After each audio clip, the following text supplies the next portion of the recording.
Hey everybody, this is Paige from Mosaic Moments, and today I'm going to go over my tips on how to prep for 2-page layouts.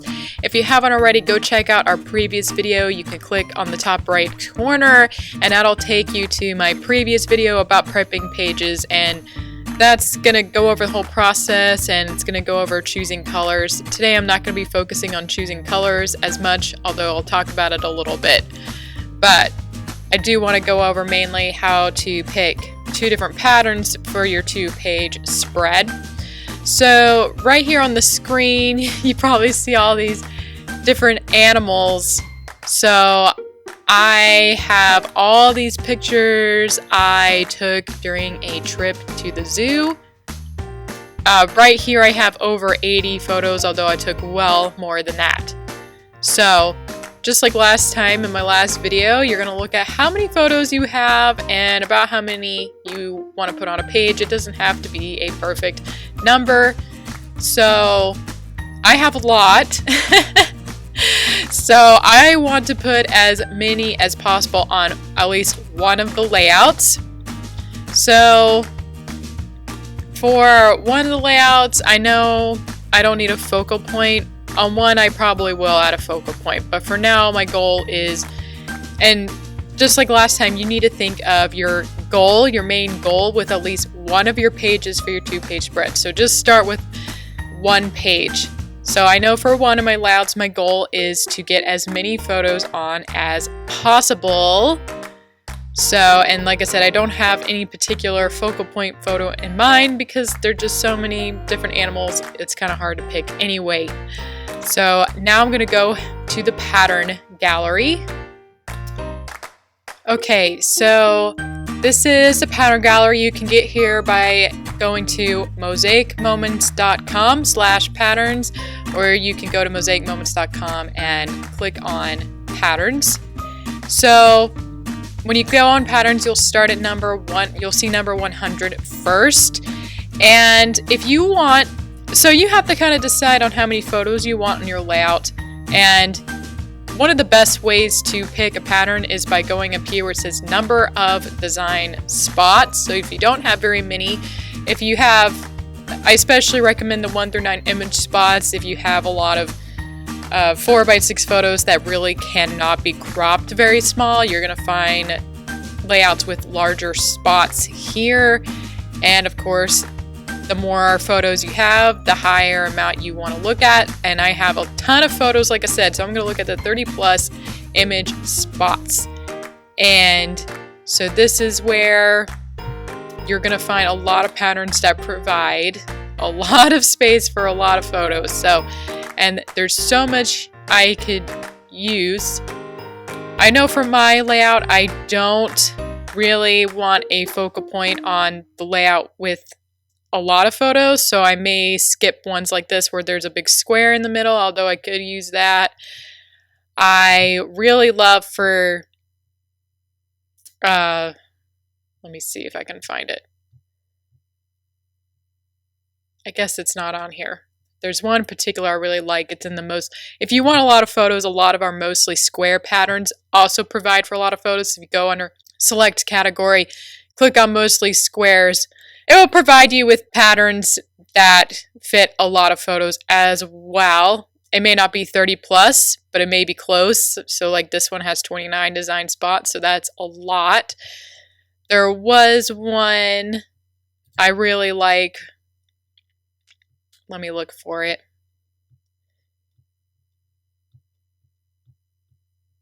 All right, this one, 101. So that's 25 design spots. That's why I didn't make it in the 30 plus, but that still is a lot. And so this is one I was considering because there's a lot of 2x2 spaces. But the other goal, besides how many photos you want to put on a layout, you need to consider what size they're going to be. So this one has a lot of 2x2 spots, and there's some, obviously, like here, there's a mix of 2x2 spots and 1x1. And as you can see with the sample layout here, there's a ton of photos, but you have to consider that they're going to be pretty small. So that is something to keep in mind. And I there's some animal photos I just love so much and I want them to be bigger. So even though the ones with the little 1-inch squares and the 2x2 squares would work great, I really want to have some photos that are a little bit bigger. I'm going to come back to 30 plus image spots here. So now so 2 goals I'm just want to go over again is how many photos you want to put on a page, and you need to consider what size do you want the photos to be. Are you okay with them being really small, or do you want some to be a little bit bigger?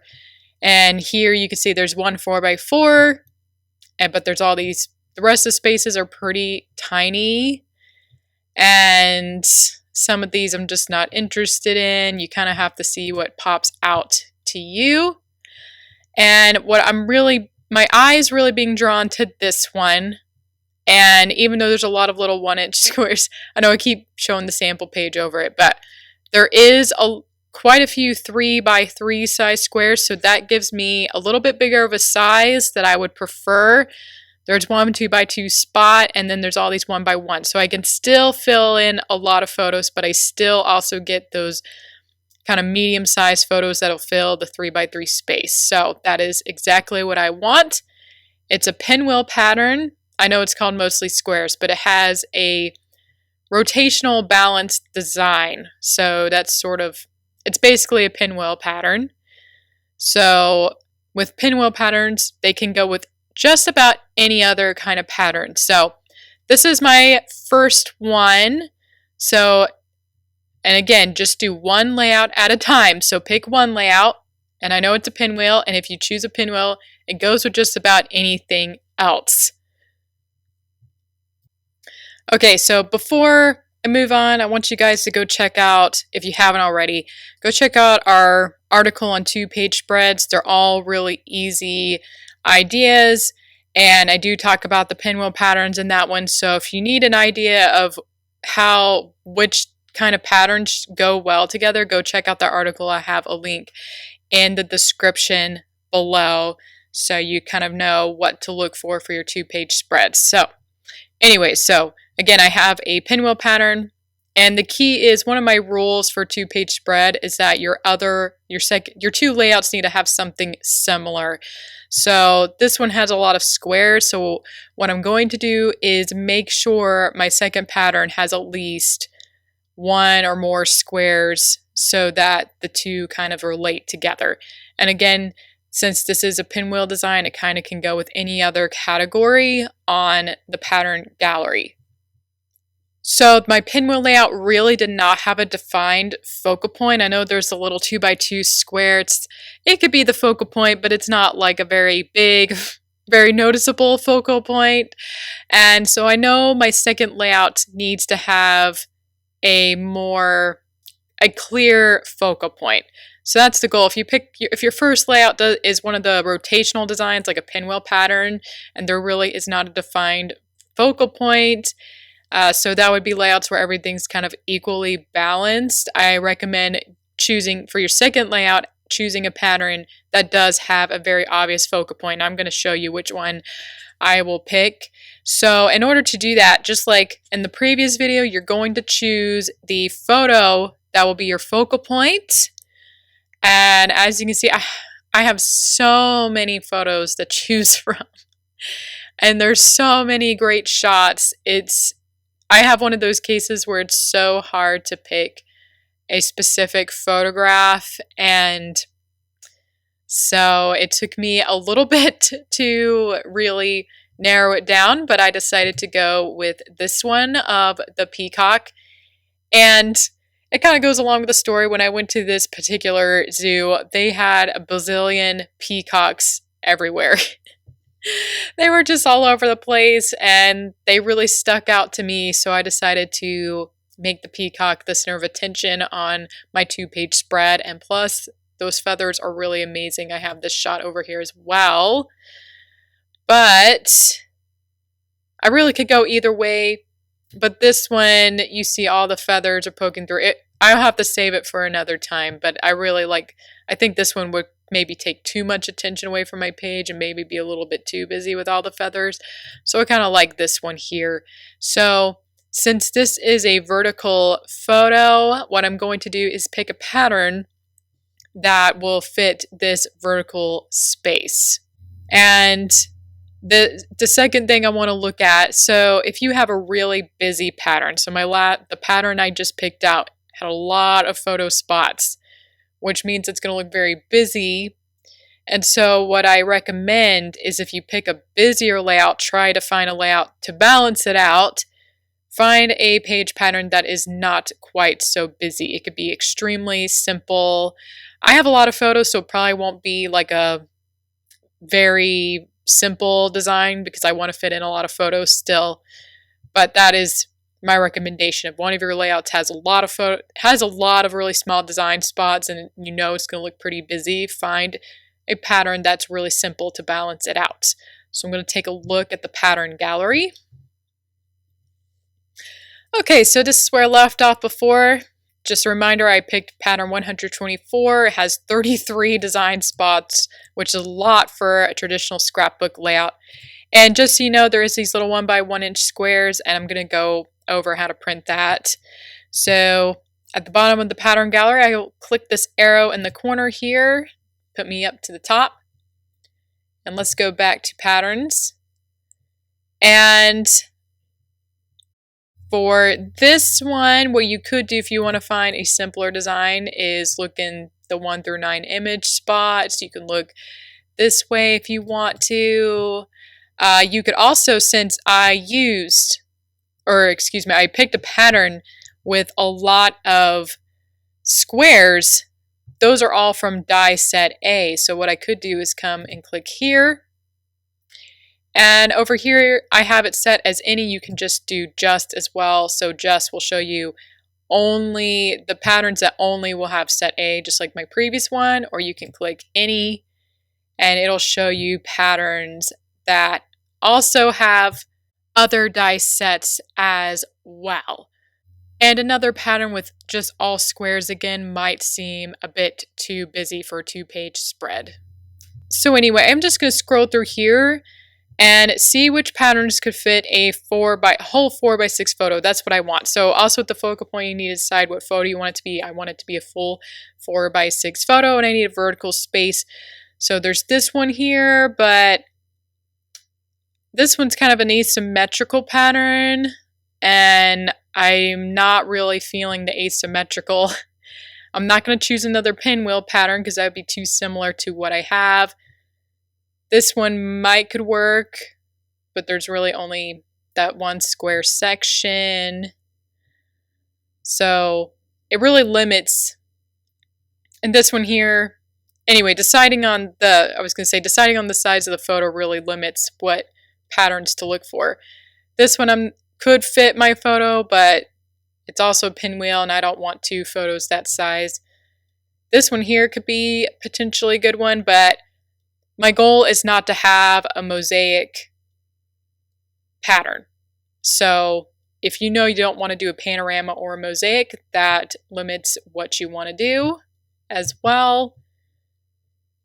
This one here, I think I'm probably going to consider this one. This one looks pretty good. It has, just like the other one, it has the 2 by 2 and 1 inch squares. It has the 4x6 space in the middle. And I also forgot to mention at the beginning of this video, I also want to use the Craftsman dies on my layouts. And so what I like about this pattern is it has a 1 by 3 space as well. So a lot of the Craftsman dies are the squares. So that's partially, I forgot to mention earlier, I did intentionally want to also choose patterns with a square with the squares because a lot of the Craftsman dies are squares, but one of them is also a 1 by 3 die that could fit into that purple space. So 131 could be a really good one, but I always like to check my options. Again, this one has mosaic. This one, it's off center. I don't think that would work very well for my goals. Let's see. This one could be fun. I still like the other one. Sometimes there's just one that really sticks out in your mind. And a lot of these, like this one has the mosaic sections. I don't really want that. So again, it really helps to know your goals for your layout, and that way you can really narrow down what you're going to use as a pattern. And so a lot of these, the rest of what I see, I could look at more, I guess. But a lot of them just don't really fit my main goals, so I think I am going to go with pattern 131. Let's see, I think it was that one. Yeah. So I think I'm going to go with this one because, like I said, it'll fit the Craftsman dies. So when you pick, so I forgot to mention at the beginning that not only do you want to have a goal for your photos, but if there's a particular die or die collection in mind you want to use, that is also something to look for. And like I said, a lot of the Craftsman dies are squares, so I intentionally wanted to find patterns with that use die set A. And again, I really like this one because I can also use that 1x3 Craftsman die as well. So I'm going to go ahead and use this one. And like I said, it has the similar elements because it has the other pattern I chose because it has the 2x2 and 1x1 dies from set A. So that'll relate to the other pattern as well. It's a symmetrical pattern, and symmetrical patterns work really well with pinwheels. So these are my two patterns. All right, so I'm back at my photos, and I know with this one I'm going to print that at a full 4x6 size, but I wanted to show you really quick. So I want to show as many photos as possible. So that requires filling in the little 1-inch squares, and obviously these photos are not small enough, or the subjects really aren't small enough to fit in that size of a square. So what I'm going to do, I'm just going to show you really quick how you can print them in the 1x1-inch squares. If you're not printing them through I went way too far. Anyway, so I'm just going to highlight a bunch of them here. And there are some places online where they can print really small for you. You can also use the thumbnail sizes potentially if they give you a thumbnail size. So if you don't have your own computer program, I believe there are ways to print 1x1-inch photos.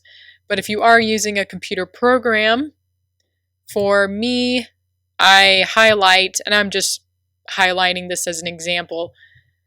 So I highlight the ones I want, all the ones I want. So it could be 20 photos, and I go to print.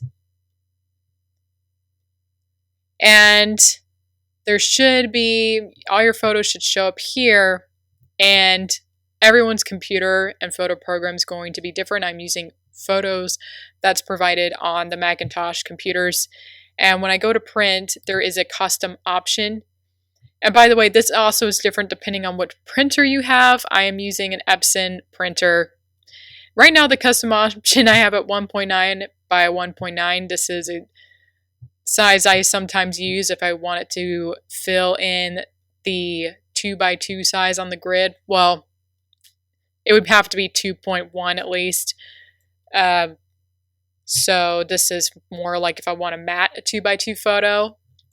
So just to do 1x1 inch, you just need to do literally just say 1x1 inch in the photo size option. And then you see I have all these little squares now, and I can adjust them a little bit. On my program, you can go in a little bit if you want. So this is how I get all these 1-inch photographs, and also the 2x2 size as well. So I'm just going to go through and pick out a bunch of random photos I really like. But when planning your layout, what you want to figure out, especially if you have a lot of, well, really in general, but if you have a lot of photos especially, you want to figure out the hierarchy of your photographs. And so I know this one's going to be my main focal point, right? That's going to be the biggest photograph on my 2-page spread. But I also have 2 3x4 spots and several 3x3 spots, so that would be kind of like your secondary photos. So maybe they're not the main highlight, but they're the photos you really want to show more, or really want to show off more anyway. So what I'm going to do is pick out other favorites. So I really like this one, for example. I really like how he's looking up at me, And I love the peacocks. This is one of the female peacocks I saw. I really love this little warthog. There was a lot of baby animals when I went. So you just want to go through and highlight your favorites. And there's, like I said, there's so many, it's hard to pick. I really like this rhino. I really love this picture again. It's a mother and a baby together. I really love this photo. The tongue sticking out. That's so fun. I could talk about this stuff. I could talk about animals all day. I really like this one. I thought this was inside one of those glass case things, and I thought it was a pretty good shot for that lizard. I really love the snow leopard. You know, you could pick photos based on if there's a particular animal you just like, or a particular photo you just like. I really love the baby camel. And so I'll print these at 4x6 size. It's okay if, you know, some of them, like I know the little baby camel can fit a 3x3 space easily. The leopard, I can get most of its body. Its tail might be clipped off here. It might, you know, so you want to consider how it's going to be cropped and if you're going to be okay with it being cropped. This one I'll probably put in the 3x4 space, and I know that'll fit pretty well because they're at a reasonably far distance. This one can fit. So that's what I say. Make sure they're going to be cropped in the way you would like. So I know the entire body of this peacock's not going to fit a square space, but I think it's okay because I mainly want to highlight her head anyway. Same thing here. I'm not going to get, well, it doesn't really show the whole body anyway, but my main goal is to get his face. So yeah, these will all be printed in the 4x6 photographs. I'm not going to make them smaller on the printer. They're all going to be 4x6. And the 2x2, and then next I have some spaces for 2x2 photos, so that'll be the ones I choose next. And then 1 spaces, so the ones I really want to show on the layout, but I don't necessarily need them to be highlighted. So I hope that all makes sense, and if you have any questions, please let me know in the comments below. So I'm going to print all of these photos, and then my next step is to create the page. So I'll be back in a moment. So right here I have 2 sheets of 12x12 persimmon grid paper. This is from the Fresh and Fruity collection.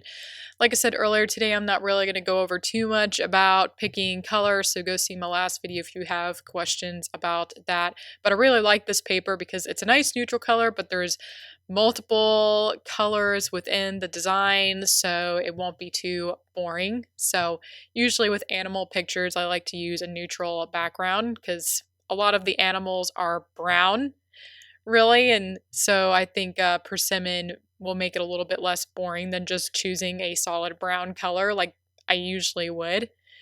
And here I've just showed all my photos. These ones are the 1x1 photos, so I print quite a few of them, so I won't be using all of them. So I'll just be, when I'm starting to cut them, I'll pick and choose which ones I want. And right here you can see I printed all these photos 4x6. These will be cut down to the 3x3 size. And then over here, I have my lizard photo, which I did print a bit smaller because it wouldn't fit the space as well otherwise. Alrighty. And I also have 2 different browns for my photo mats, and they are just brown. One's more of this one's very brown, and the other one is a reddish brown. So what I'm going to decide is which color my photos fit on better, because one of them is going to be for my photo mat, and the other one's going to be to use with the Craftsman die. So I really picked the reddish brown because there's a little bit of red in the persimmon, or that same kind of reddish brown. So I didn't want anything too colorful because the background paper already is pretty colorful. And I also have pattern paper. This is old paper from Basic Gray from way back. And it's a little bit busier of a pattern, and it's green. This is kind of something a little bit different than I would normally do, but it has like a distressed look around the edges of this paper, and the persimmon's kind of a distressed look. It's got a little bit of brown in there. The persimmon has a little bit of brown. So it's a little bit unusual than what I would normally do, but I'm trying it out today. So this will be a nice green that goes over the persimmon. And like I pointed out before, you can see the distress markings and the brown, and it kind of, to me, it goes along with the persimmon paper. And so I think this will look really good. Hopefully it'll turn out okay, right? So, like I said, this is probably something I wouldn't normally do as often. I mentioned earlier I'm also going to be using the Craftsman dies. This is a collection you can get on snapandcrop.com. So I have the 2x2, the 1x3 size. I also have a couple of 1x1 sizes here. And there's also a 3x3 square size, which I could use because one pattern does use that same size, but I want to fit more photos, so I probably won't use it. And there's other sizes for the Craftsman dies as well. And the trick is deciding which colors I'm going to use to create the Craftsman dies with. I also need to decide on the focal point colors. I want the focal point to stand out more. And so I'm going to use the back side of the pattern paper. It's this darker green, and it'll be the only spot with that green, so that photo can stand out more. All right, now I need to plan out where I'm going to put my pattern paper and my two brown colors. I do want the pattern paper to be the background of my Craftsman dies. I think that'll look kind of neat. And the Craftsman die will make it seem a little less busy in my opinion. This pattern paper is really contrasting with everything else. So I think putting the brown frame of the Craftsman die will tone it down a little bit more. And you can play around with it and see what spots of the pattern paper you might want for your background. I'm just showing the 3x3 option as well, which would look really nice, but again, I don't think I'm going to be using that one. And the other thing you want to do is test out the color. So what I did is I cut out both colors with the Craftsman die. I did leave in the 4 little triangles. You can poke those out, but I kind of wanted it to have a little more of a solid color around the middle. So I went ahead and cut the pattern paper into 2x2 squares. So again, that'll be the background for my Craftsman dies. And let's see, I'm just going to turn it around here. It's going to be the way I would like.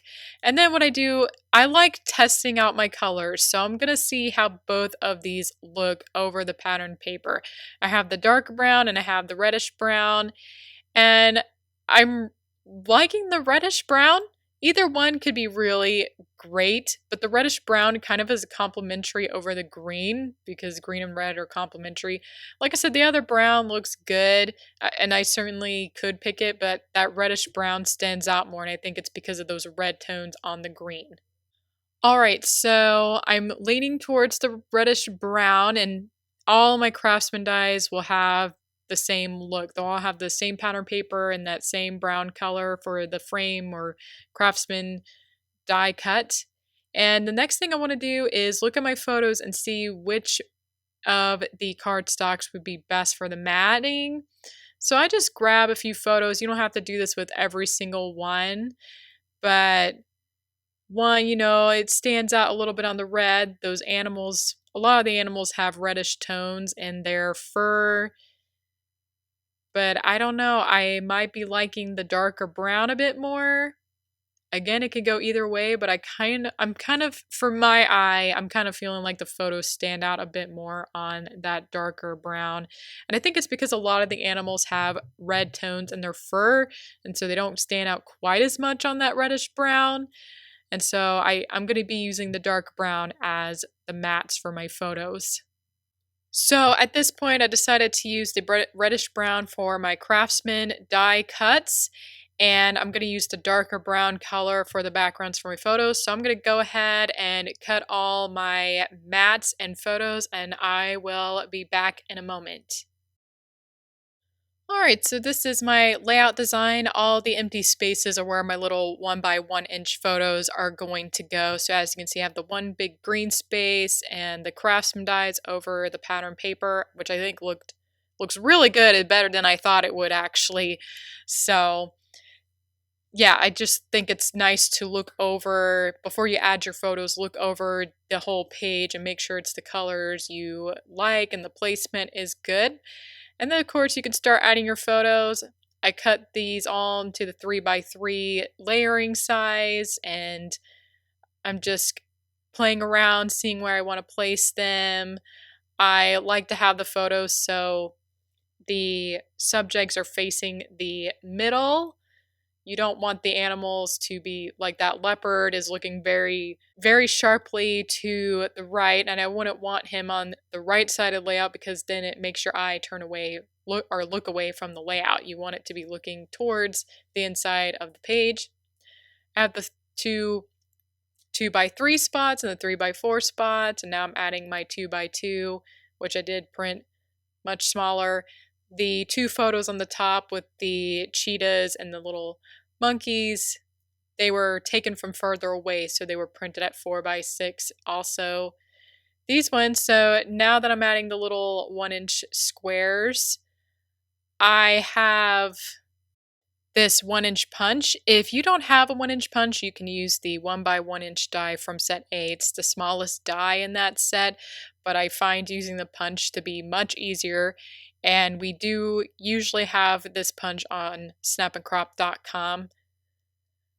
So, well, not this exact one, but we do sell a 1x1-inch punch. This one is, I think, no longer for sale, but it does make it much easier to print out these little 1x1-inch photos. So I don't have to, if I use the die, you have to carefully line it up. In the punch, it's easier to see what you're going to be cutting out. And I'm just taking my time and picking out the photos I want to use the most.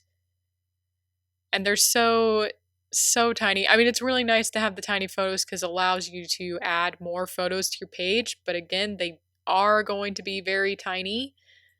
So it's pretty likely I'm going to have to make more pages with all these photos because there's so many good ones I want to show. But the 1x1-inch one sizes are just a good way to add a lot of photos you want to show, but you didn't necessarily have all the room for. So it's perfect for when you go to the zoo. If you're like me, I take a bazillion photos when I go. All right, so I'm getting close to down on this right side of the layout and just picking and choosing my favorite photos. And now I'm going to fill in the left side of the layout. On the left side, I'm picking more shots where it was a little bit closer up to the animal's face. So I just had the raccoon, I have this giant tortoise, this face, and the prairie dogs. It's so cute. And the flamingo, which was the only really colorful animal. You have to show the camel. I don't remember what kind of animal this is. Anyway, so I'm getting close to done here. Again, just pick and choose which of shots are your favorite and you really want to show. All right, so that is all the photos except for the peacock. I didn't forget about him. So I wanted to use ivory because there's a little bit of that off-white in the pattern paper, but the problem is the photo looks very washed out. It was a overcast day, and so the colors weren't very vibrant. Otherwise, I think it would have worked on the ivory, but since it does look very washed out on the ivory, I decided to put it on the same color brown as the rest of the photographs. And I feel like even though the brown doesn't stand out a lot on the green, the photo stands out on the brown a lot more than the ivory. So that's what's the most important. Typically when I have and I did decide, by the way, as you can see, I decided to make a second layer so that my photo could be even around my mat. If you want to learn more about filling in your 4x6 space on the grid paper, go check out our video about that to get more tips. And to make it stand out even more, I love this trick. I took a 1x1-inch square that I cut with the reddish brown paper, And now I'm going to make it look like it's a strip going behind the photograph. So I'm just lining it up as best I can. You can also use a ruler and mat to line it up. And I'm going to place my photograph on top, and so it'll look like it's one big strip. I know I've been showing this trick a lot in my videos lately, but I want to get it out there because it's really nice. It's a nice way to add a little bit of color because I felt like that brown and that green weren't really standing out alone. So that reddish brown makes the mat stand out even more and gives that peacock more attention. Although they always steal the attention from a lot of other animals because of their vibrant, colorful feathers. So I don't have room to add any journaling. So if this is the case, I usually take a pen like I'm doing now and write down some of the information on the bottom corner. So I'm writing down Richmond Zoo and the date when I went. So I really wish I could have put a little more journaling on the date, but there's some instances where I just want to show all my photographs. I mean, really, I just enjoy taking pictures of animals and I want to put as many of them on a page as possible. So if you run into that case, you can always add a little bit of information on the bottom edge of the grid paper or even on the back of the grid paper as well. Alright, this is the end of today's video. I hope you all enjoyed it and learned a lot about prepping 2-page spreads. If you have any questions, you can ask them in the comments below. I hope you guys enjoyed today's video. If you did, definitely give it a thumbs up, and I will see you next time.